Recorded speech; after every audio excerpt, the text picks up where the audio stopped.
This podcast is intended for a mature audience. Listener discretion is advised.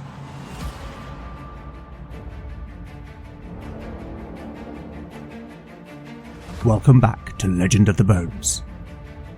Following in the footsteps of giants, Legend of the Bones is a chimera. A mix of old-school tabletop RPG and dark fantasy storytelling.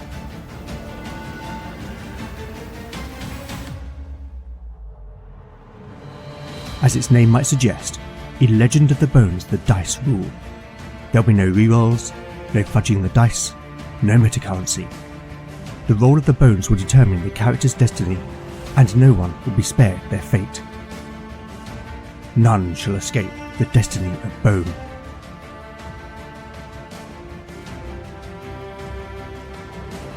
Last time on Legend of the Bones. Led by their guide, Hedrick, the companions made their way into the Dragonspire Mountains, seeking to reach a place called Penmelkine, in the hope of finding the keeper of the Eye of Krevik, the mage Demelza. The journey through the wilderness was surprisingly uneventful, until dawn on the third day, when a brown bear with its cubs wandered near the companions' camp. Protective of its young, the bear charged to attack, but fortunately, Valen, who had been on watch, had just learnt the spell Charm Animal, and was able to use it to calm the beast. Later that day, the companions came across evidence of a rockfall, and here they found the desiccated corpse of Lowen, the man who had been hired by Demelza as a guide a few months earlier.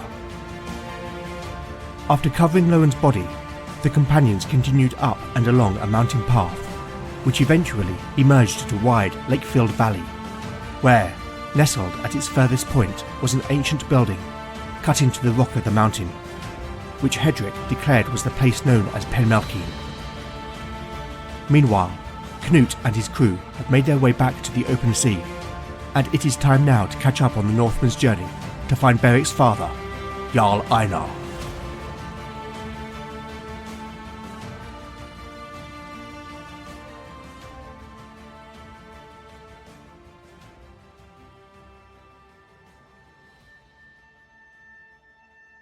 Chapter 58, Part 1, Day 61, Late Afternoon.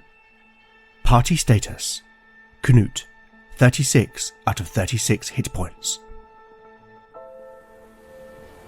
A warm southeasterly breeze swirled the Uberdrakker's great square sail, filling it with the breath of the wind, and urging the ship forward with the rhythm of the sea. The ship's bow cleaved through the undulating waves, the water parting in white curls as the ship surged onward.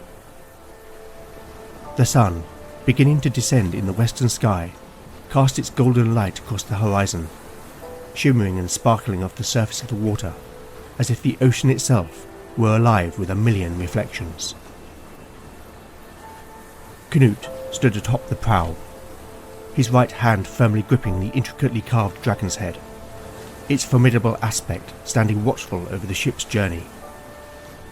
The Northman's blonde hair whipped wildly around his face in the wind, strands of it catching the sunlight, creating a halo around his features. His gaze was distant, locked on the horizon, yet his thoughts drifted far from the sea's beauty. His heart weighed heavy for the friends he had left behind, especially his cousin, Beric, whom, in such a brief time, had come to see as a brother. The bond they had forged in blood and battle had been quick but deep, and now, with the distance growing between them, the sorrow was palpable. Canute knew, deep down, that there was no other path for him to follow. He had to find Einar. The prospect of an impending war loomed ever closer, and without allies, their forces would be far too few to withstand the coming storm. At first, he had been driven by his oath to answer Lord Conway's call, yet not to lead his men into a hopeless fight. But having spent a few weeks with Beric and the others, he had come to realise that far more was at stake.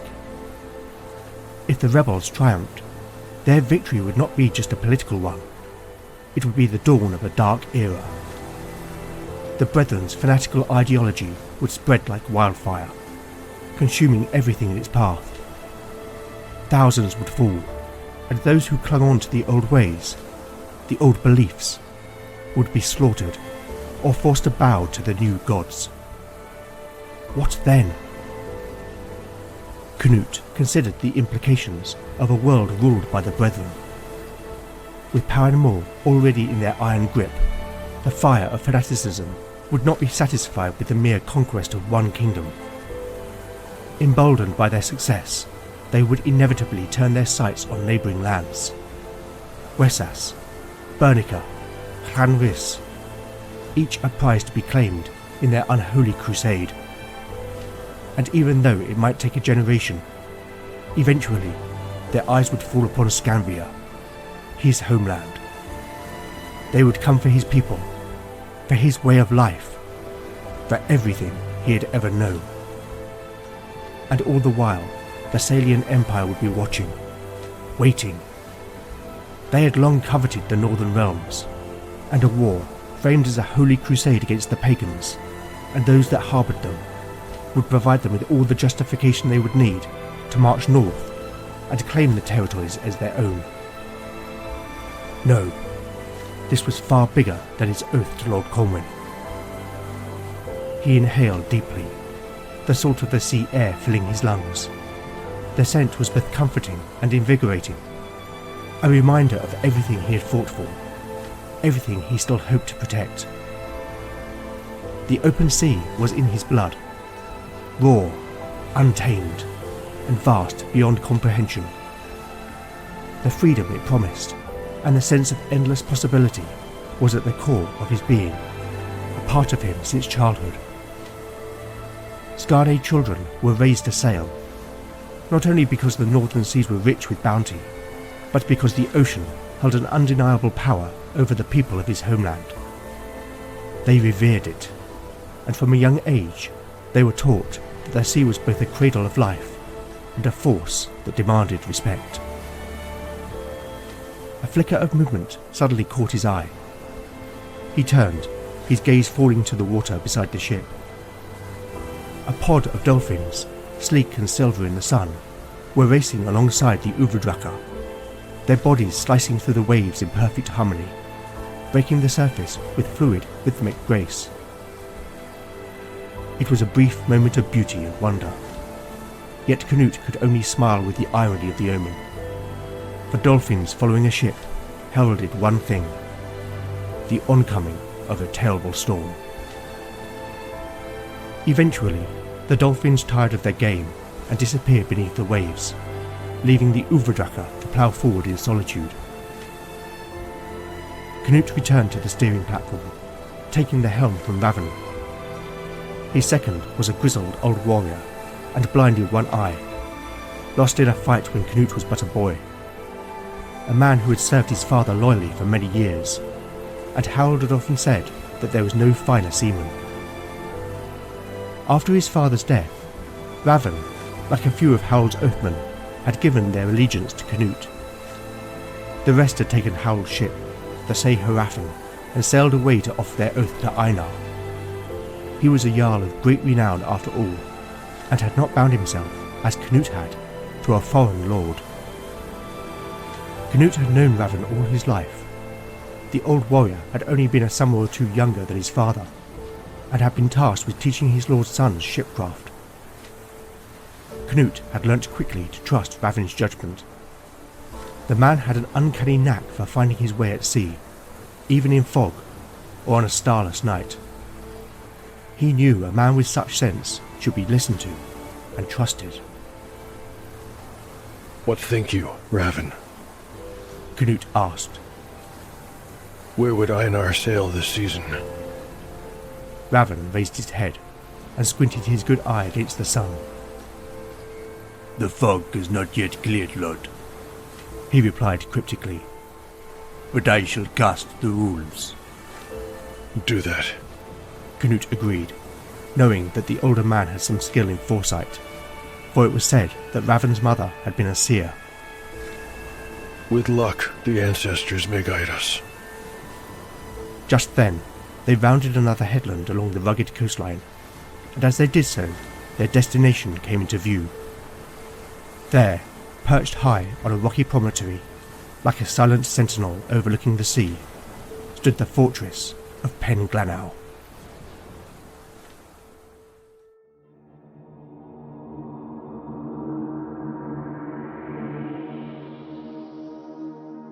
Back in episode 55, we established that Canute would carry a message for Lord Turok to the Thane's liege, Lord Petrock, whose stronghold is the fortress of Penglanow. Now, as far back as episode 32, we heard that Colwyn and Petrock are allies, and that both are loyal to the king. And it also stands to reason that news of Lord Polmy's rebellion will have reached the two ealdormen. I think therefore there is a possibility that Colwyn may have come to Penglanow to share counsel. Let's ask the Oracle. Is Colwyn also at the stronghold? Okay then.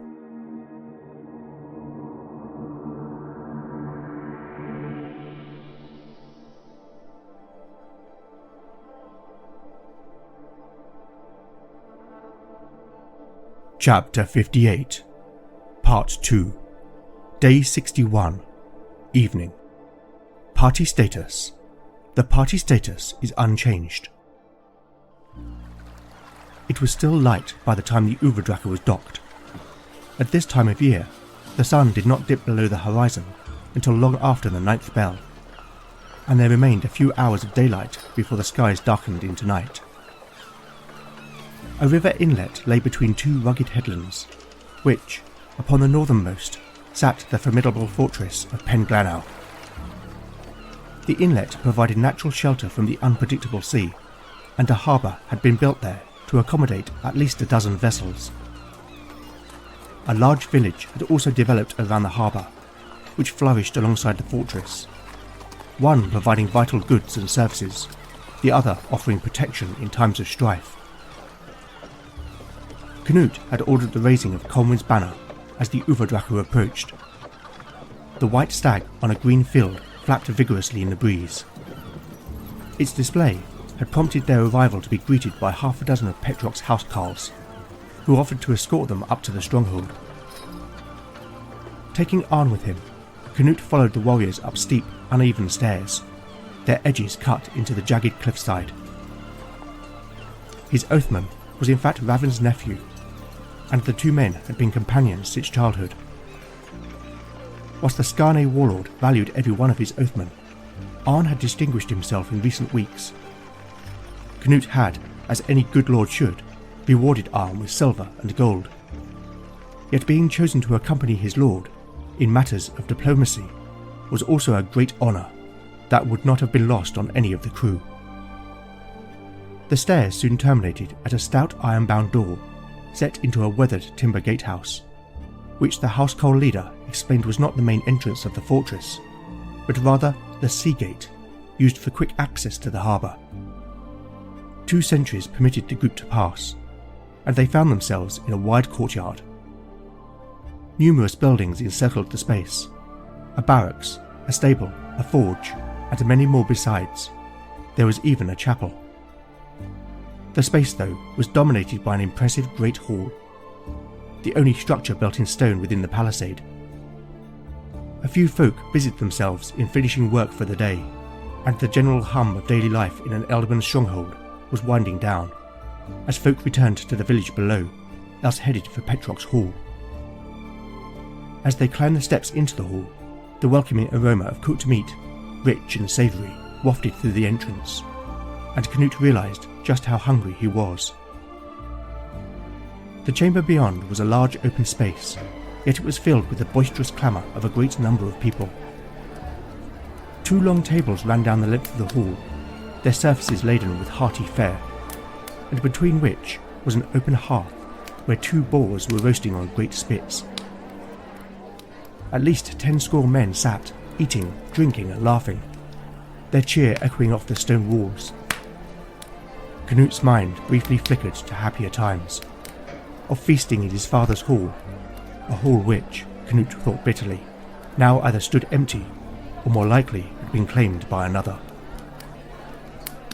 A group of warriors nearest to him suddenly called out his name, and Canute was surprised to recognise them as men he knew from Trevenid. He was about to approach them when a familiar voice rang out. Lord Canute! The chatter in the hall quickly died away, and Canute's attention was drawn to the end of the chamber, where a wide table ran perpendicular to the other two. Several figures were seated at the high table, not least Lord Petrock, but one among them was standing and looking directly at the newcomers, the man that had spoken, the man who held Canute's oath, Lord Cohen.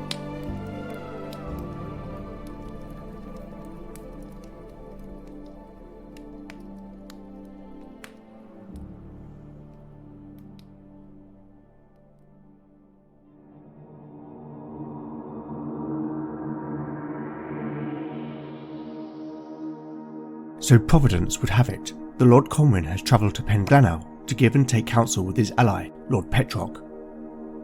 I don't have any preconception about their host, so I'm going to consult Une, the universal NPC emulator, to find out a little bit more about his personality and his motivations. Une has a verb-noun mechanism to describe a character. Rolling percentile dice twice. Okay, for the verb I have 48, indispensable, and for the noun 69, gunman. Well, clearly the latter doesn't work, but rather than roll again, I'll take that to mean warrior. Thus we have an indispensable warrior. I think this means that he is an experienced soldier, and therefore likely to be an older man. Petrock's lands are also extensive, so he probably has the ability to raise a sizable army, which again would make him an important vassal for the king. Now what about his motivation? I've already determined that he is loyal to the king, so I will discount anything which may suggest otherwise. Again, I need to roll percentile dice twice for a verb and noun. For the verb I rolled 70, which is develop, and for the noun I rolled 43, which is love. So I have an indispensable warrior who is seeking to develop love. I can work with that. But back to the matter at hand. Now both ealdormen have their ears to the ground, and certainly will have spies in the nearby city of Porth Cullen, ruled over by the mercurial Lord Cullen. As a major port, Canute planned to go there to try and find some news of Skarne movements, and specifically of Einar's whereabouts this season. But I think that there is a chance that this news may have already reached Penglanau. The Oracle will tell us if this is true. A 6. That's a yes and. This is a stroke of luck, and that definitive yes and result tells us that the provenance of this news can be trusted. However, the question remains, where is Einar? In order to answer that question, I have created a table which has 6 of the northern realms where the Skarne are known to go to trade or raid, ranging from the furthest, the land of Friska, to the closest being Paranmore itself. A simple roll on a d6 will tell us where Einar is, and as I have arranged the results from nearest to furthest order, the higher the result, the better. A 5. Well now, the dice are once again on the character's side. Let's find out what all that means.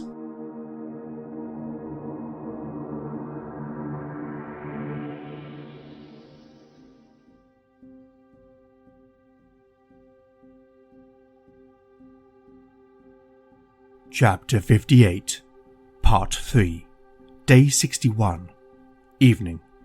Party status. The party status is unchanged. Several ornate floor-standing candelabras softly illuminated the chamber in which Canute now found himself. The space itself was modest and sparsely furnished, save for a large table which dominated the room, and just like in the Ulfhethnar lair, a large map was spread out upon its surface. After greeting Lords Cohen and Petrock, Canute had petitioned to speak urgently with the 2 ealdormen in private.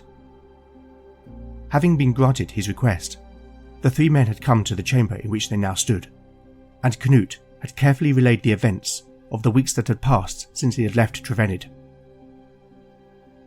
The 2 lords already knew much of what had happened at Innis Gwyn. Brannock had brought the disgraced Abbot Wiglaf to Penglanau before returning to Conwen's fortress. In his wisdom, Petrock had kept Wiglaf under guard in his stronghold.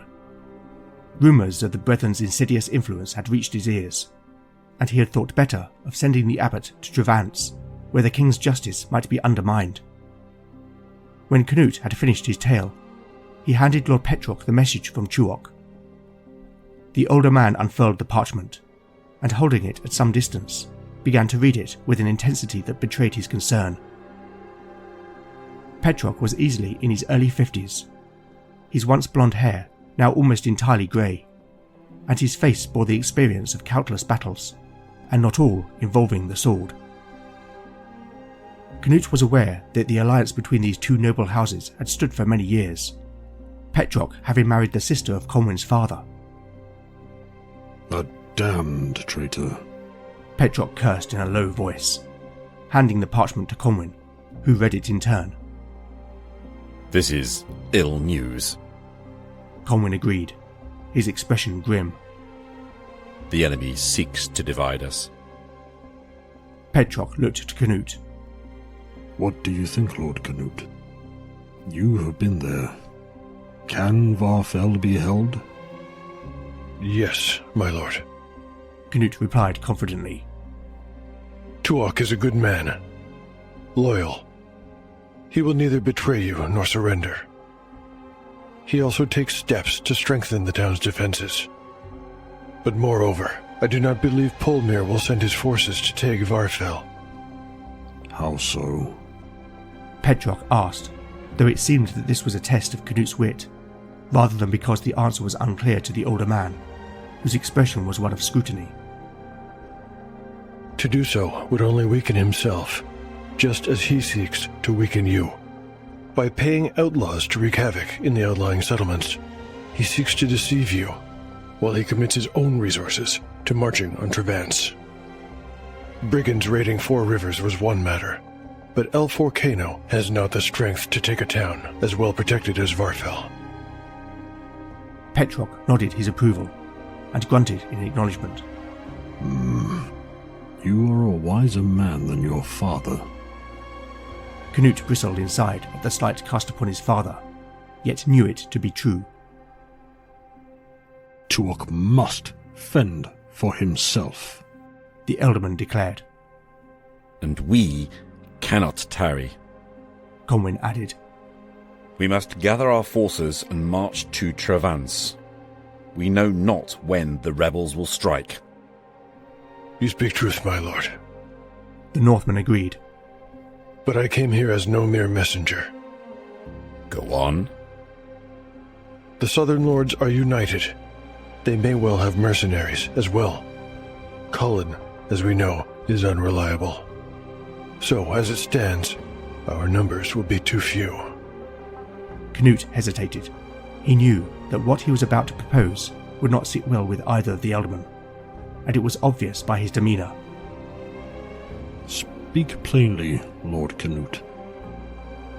The Northman looked between the two men before replying. I have learnt, my lords, that my companion, Beric, is in fact my cousin. Your cousin? Conwyn said in surprise. Aye, lord. It turns out that he is the bastard son of Jarl Einar.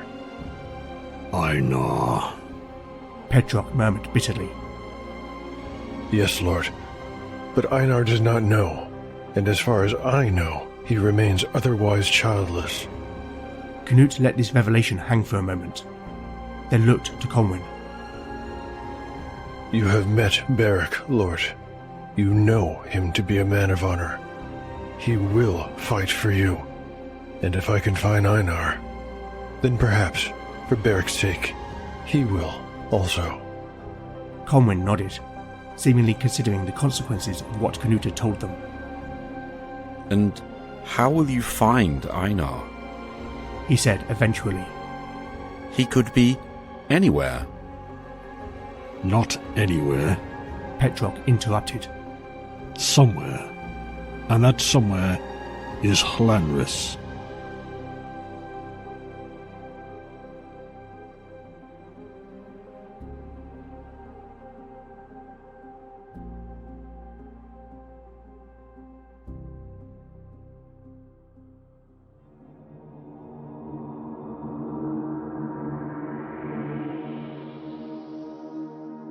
So in a strange twist of fate, Canute must travel to Valen and Talian's homeland in search of Einar. News of this reaching Lord Petrock does make sense. With a shared cultural history, traders would undoubtedly travel between Llanrhys and Powern Moor, and with trade certainly comes rumour and hearsay, and with Skarne's reputation as it is, their presence in a particular realm would be important news.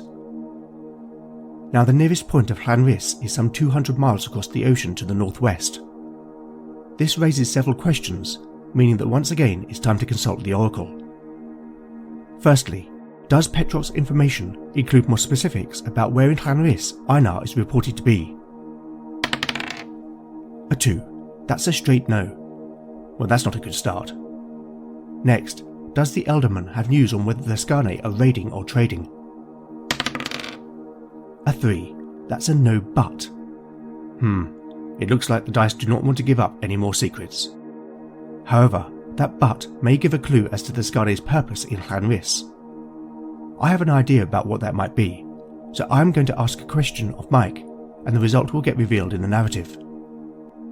However, we did hear earlier that Raven has some skill at reading runes, and I wonder if this can offer Canute any further insight about what Einar is doing and where.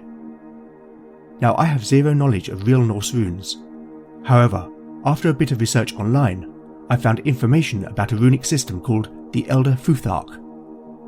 This is a system of 24 runes originating from around 400 AD. If I divide the runes into 3 equal groups, then roll a d3 followed by a d8, then I can randomly determine which runes have been drawn by Raven.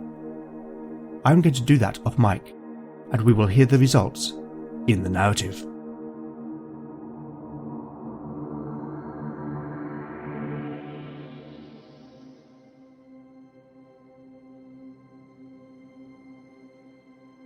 Chapter 58, Part 4, Day 61, Night.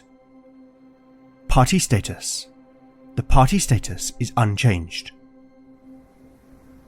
Canute looked out from the palisade of Pen Glanau over a sea as black as the sky.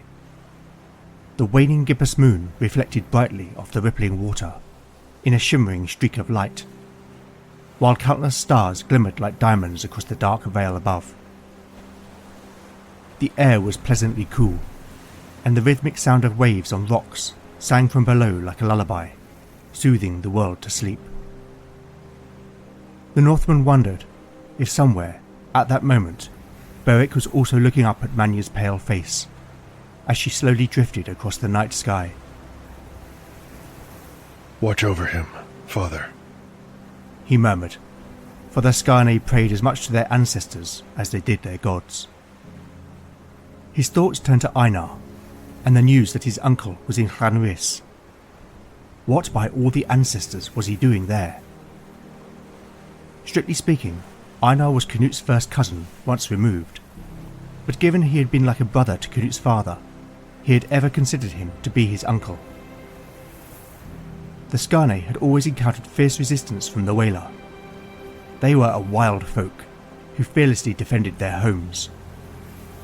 He recalled the first time he had seen the Brittany, the Painted Ones, frenzied warriors who fought naked, their bodies covered in swirling patterns of woad. The Skarne had been victorious that day, but even so, many of his kinsmen had fallen to the savage onslaught. Would Einar risk going there to raid? Perhaps. Llanrhys was rich in gold and silver, and the Whaler made for strong slaves. But Petrock's source had also said that the Skarne ships bore no dragon's heads. That would imply that they sailed as traders. At least Canute hoped that was the case. But it was not unheard of for the Northmen to make such a ruse, only to attack when a settlement's guard was down. His introspection was interrupted by 2 figures approaching along the palisade's platform. They carried no torches. Manya's light was bright enough to illuminate the way, and from their gait, Canute recognised the pair as Arn and Raven. "What news?" Canute said in greeting. "The crew have been given lodgings in the fortress, my lord," Arn replied. "And Petrock's steward has arranged supplies for the morrow." "Good." Arn shifted awkwardly, alerting Canute that there was something troubling his oathman. What's on your mind, Arn? Lord, we've lost 3 crews since we left Trevenant. Canute suddenly understood Arn's discomfort. One of them had been Yora, his lover. If we're to sail the open ocean... Then we will need a full complement. Canute interrupted, finishing Arn's sentence. The Northman sighed. He knew Arn was right to raise it, but he had little mind in that moment for practical things. Very well. On the morrow, see if you can find some fools in the village willing to come on an adventure. If not, I'll petition Lord Conwyn. Arn nodded, then looked to Ravin, indicating that the older man also wanted to speak. Lord, I have cast the runes and asked the nuns to reveal Einar's fate. He opened his hand to reveal 3 small stones in his palm, each with a rune carved into its surface. Tell me. Canute pressed eagerly. Ravin picked one of the stones and showed it to his lord. This is Einar's past, the rune Urus, the bull. It symbolizes strength, power, and potential. This did not surprise Canute. Einar's reputation as a warrior was formidable. Ravin showed his lord the second stone. This is Einar's present, the rune Ingras, the seed. It symbolizes new beginnings, creation, and planting. Canute raised an eyebrow. What could that mean? New trade? He reasoned, voicing his inner thoughts. It's possible, Lord. But you also said that Jarl Einar was otherwise childless. Arn offered, inferring a different explanation. Canute nodded. There was some sense in Arn's words. You could be right.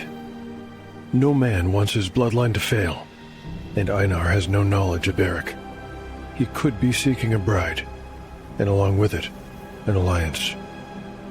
Canute looked back at Ravin expectantly. What of his future, Ravin? The older man held up the final stone. Jarl Einar's future is told by the rune Talla, inheritance. It symbolizes the passing on of traditions, values, and knowledge. Canute nodded, the answer to the riddle revealing itself, like a sea fog dissipating under the heat of the sun. That must be it, he concluded. Einar seeks an heir.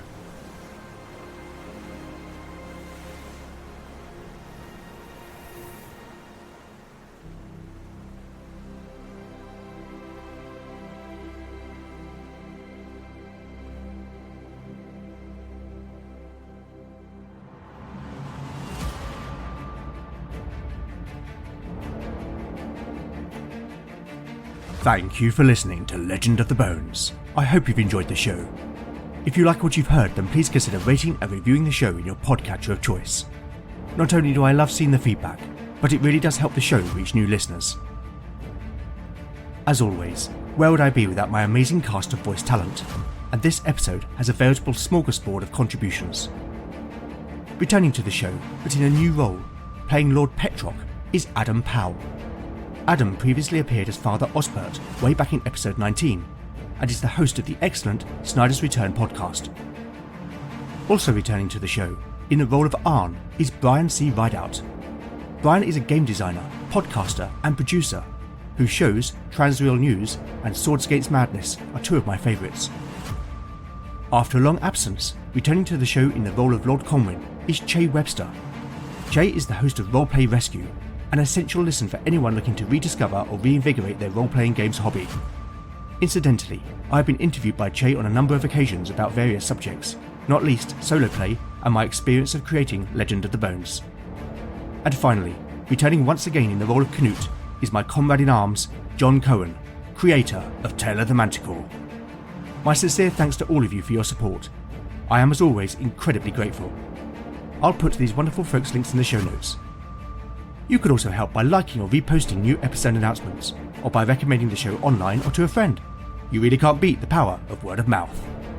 Alternatively, if you'd like to show your appreciation by buying me a metaphorical cup of tea, then I have a Ko-fi page at ko-fi.com/Legend of the Bones.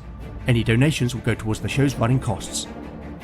If you're interested, I have a range of merchandise, which can be found at www.redbubble.com/people/legendbones/shop. To keep the cost down to you, all items are presented at zero markup. I make no money from them. It's purely to give something back to fans of the show. I would also love to know what you think of the show, and I do respond to every message I receive. So with that in mind, you can contact me on X at LegendBones, Blue Sky at LegendBones, Mastodon at LegendBones at ttrpg-hangout.social, Instagram at LegendOfTheBones, email at legendofthebones@gmail.com, or go to legendofthebones.blogspot.com for show notes, house rules, character profiles, art, maps and more. Join me next time to find out what awaits our adventurers as the bones decide their fate. None shall escape the destiny of Bone. Snyders Return is a tabletop role-playing game interviews and actual play podcast. We interview content creators, Twitch streamers and fellow podcasters, and we put out our own actual play using a variety of different systems. So come and join us, come and have a listen. You can find us on Twitter at Return Snyder. You can find us on Instagram, Facebook, or check out our website at www.snydersreturn.squarespace.com.